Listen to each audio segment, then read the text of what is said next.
જેને મેં ઝીણા ઝીણા સમારી લીધા છે એ એડ કરીશું. મેથી તમે વધતી ઓછી કરી શકો છો. જેને મેથી ઓછી ભાવતી હોય એ થોડી ઓછી એડ કરી શકે છે. 1 વાડકી લોટ હોય તો તમે અડધી વાડકી મેથીની ભાજી લઈ શકો છો, પણ એનાથી ઓછી ના લેતા, તો એ થેપલાની મજા જ નહીં આવે.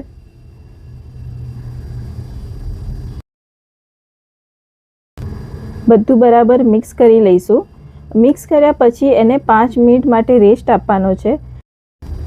રેસ્ટ આપવાથી મેથીની ભાજીમાં જે પાણીનો ભાગ હોય છે એ થોડો થોડો રિલીઝ થતો હોય છે.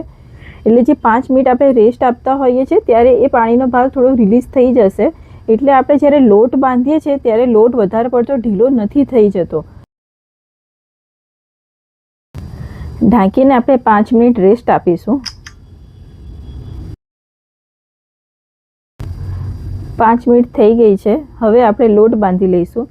તમે જોઈ શકો છો લોટ હલકો હલકો ભીનો થઈ ગયો છે.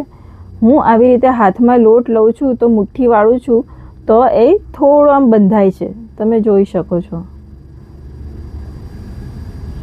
હવે આપણે આમાં છાશ એડ કરીને લોટ બાંધવાનો છે.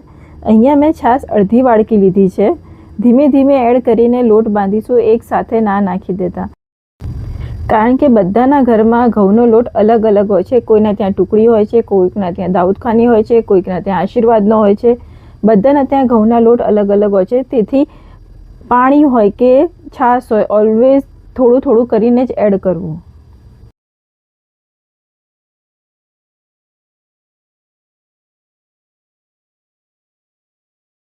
લોટ બંધાઈ ગયો છે.